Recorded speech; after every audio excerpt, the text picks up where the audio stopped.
वजारत दाखिला की जानिब से की जाने वाली कार्रवाइयों की भी करते हैं, क्योंकि कुछ आदाद शुमार सामने आए हैं और वो ये बताते हैं कि गुज़श्ता 3 से 4 बरसों के दौरान जम्मू कश्मीर के अंदर मरकज़ का जो मौक़िफ़ रहा है कि बदअमनी फैलाने में या फिर हालात को ख़राब करने में मुख्तलिफ जमातों का रोल रहा है और इनमें अलहदगी पसंद तंजीमें भी रही हैं। पिछले 5 बरसों के दौरान यही वजह है कि मरकज़ी सरकार की जानिब से ख़ास तौर से साल 2019 के बाद 9 अलग अलग ग्रुप्स जिनको अलहदगी पसंदगी का टैग लगाकर इन तमाम ग्रुप्स पर पाबंदी आयद करने का फ़ैसला लिया गया, जिनमें कुछ के 5 साल इस बार पूरे हुए तो उनमें तौसी का भी फ़ैसला किया गया, जिनमें एक के मुतल्लिक परसों और उससे ठीक एक दिन पहले फ़ैसला लिया गया जमात इस्लामी हो या फिर यासीन मलिक की JKLF हो। सभी गिरोह जम्मू कश्मीर में सबसे ज़्यादा सरगर्म थे। मुल्क के बाकी हिस्सों में कम एक्टिविटीज़ थी, लेकिन जम्मू कश्मीर के अंदर इनका बेस रहा as per union home ministry, जबकि ये सारी की सारी कार्रवाइयाँ अनलॉफुल प्रिवेंशन एक्टिविटीज़ एक्ट 1967 के कानून के तहत होती रही हैं, जो मुल्क और रियासत मुखालिफ काम करने के संगीन इल्ज़ामात इन पर थे। अब ये जितने भी आउटफिट्स थे मैक्सिमम जम्मू कश्मीर के अंदर थे और वजारत दाखिला के मुताबिक ज़्यादातर जिनका लेना देना सरहद पार भी था या राब्ते में थे कई लोगों के साथ, कई ऐसे तंजीमों के सरबराहान के साथ जो बदअमनी फैलाने के लिए ज़िम्मेदार ठहराए जाते रहे। जम्मू कश्मीर के हवाले से बात हो रही है तो श्रीनगर चलते हैं। कश्मीर ब्यूरो चीफ हिलाल हंजूरी हमारे साथ हैं। हिलाल, बहुत शुक्रिया ज्वाइन करने के लिए। वजारत दाखिला की जानिब से एक जो कार्रवाइयाँ हैं ये मुख्तलिफ तंजीमें हैं, कौन कौन से 9 ग्रुप्स हैं, एक तो वो, और दूसरा क्या कुछ मज़ीद तंजीमों या ग्रुप्स पर जो आज के वक्त में थोड़े बहुत भी अगर कहीं एक्टिव हैं तो वजारत दाखिला की नज़र में है?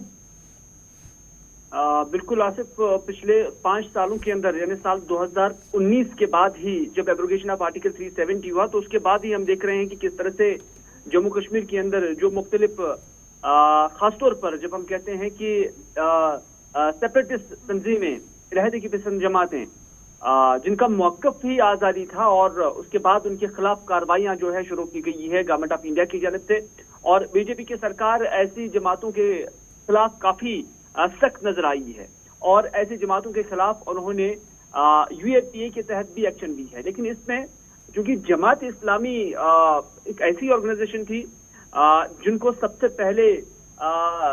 जो है पाबंदी की गई है और अनलॉफुल एक्टिविटीज प्रिवेंशन एक्ट 1967 के तहत ही इस पार्टी को सबसे पहले, इस जमात को सबसे, जो कि कार्डर बेस्ड जमात थी, सबसे डीप रूटेड कार्डर बेस्ड जमात थी, और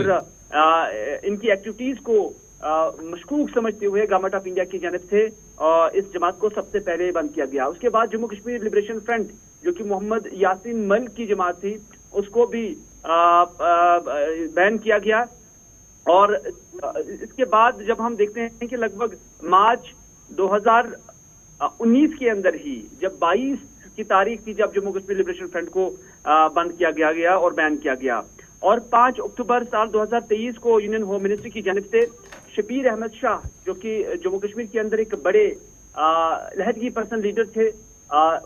दुनिया के अंदर जब हम जेल ऐसे जो लीडरान हैं उनका जिक्र करते हैं तो उनमें शबीर अहमद शाह का नाम भी है जो सबसे ज्यादा देर तक जेल के अंदर रहे हैं। तो उनकी जो जमात थी Jammu Kashmir democratic freedom party, उसे भी बैन किया गया और ये तारीख थी 5 अक्टूबर साल 2023 की। और उसके सिर्फ 2 माह बाद मजीद जो एक तंजीम थी जिसका नाम जो मसरत आलम है, जो काफी मशहूर थे जम्मू कश्मीर के अंदर, मुस्लिम लीग के नाम से, जम्मू कश्मीर मुस्लिम लीग के नाम से उनकी एक तंजीम चल रही थी, उससे भी मरकजी दाखिला वजारत की जानिब से बैन किया गया और उस पर भी पाबंदी आयद की गई और उन पर भी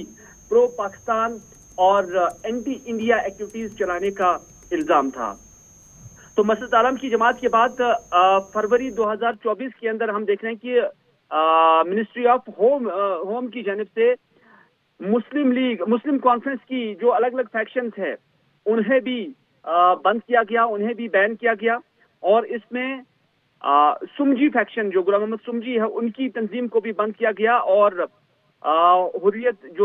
जिसका ताल्लुक जो है वो हुर्रियत गाफ के साथ था उसे भी बंद किया गया। और इसी तरह से मार्च 2023 को मरकजी सरकार की जानिब से अनलॉफुल एक्टिविटीज के तहत मजीद एक तंजीम जिसे जम्मू कश्मीर नेशनल फ्रंट कहते हैं उसकी भी पाबंदी अमल में लाई गई। तो कुल मिलाकर ये 9 तंजीमें हैं जो सेपरेटिस्ट ग्रुप्स के अंदर थी, अलहदगी पसंद ग्रुप्स के अंदर थी, और इन्हें अनलॉफुल एक्टिविटीज प्रिवेंशन एक्ट 1967 के तहत पाबंदी आयद की गई है। और कुछ ऐसी तंजीमें भी हैं جن کے 5 سال مکمل ہوئے ہیں، جس میں جماعت اسلامی جموں کشمیر بھی شامل ہے، جس کی 5 سال کے بعد جو ہے مزید 5 سال کے لیے پابندی عائد کی گئی ہے۔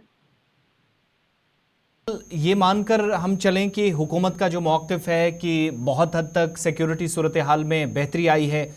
سچویشن کافی حد تک امپروو آئی ہے، تو یہ جو اقدامات کیے گئے، جتنی سختی دکھائی دی گئی، یہ وقتی طور کیا ضرورت تھی؟ جس حساب سے کارروائی کی جانی چاہیے تھی اس حساب سے ہوئی ہے؟ اور دوسری بات یہ کہ جو کہا جا رہا ہے کہ بہت حد تک جو زیرو ٹالرنس ہے ٹورڈز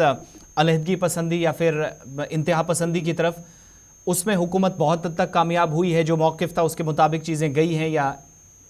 جو حکومت اب تک کرنا چاہ رہی تھی وہ کیا گیا؟ دو تین چیزیں ہیں اس میں۔ جب ہم سیکیورٹی پوائنٹ آف ویو سے دیکھتے ہیں اور جموں کشمیر کے حالات دیکھتے ہیں، اس میں کوئی شک نہیں ہے کہ اسٹون پیلٹنگ کے جو واقعات ہیں اس میں بہت اور نمایاں کمی واقع ہوئی ہے، اور سیکیورٹی ایجنسیز اور اس کے ساتھ ساتھ جو ملک کی سرکار ہے ان کا یہ موقف ہے کہ انہی تنظیموں کو بند کر کے بین کرنے کے بعد یہ ڈکلائن جو ہے یہاں اسٹون پیلٹنگ کے واقعات میں آئی ہے۔ لیکن جہاں تک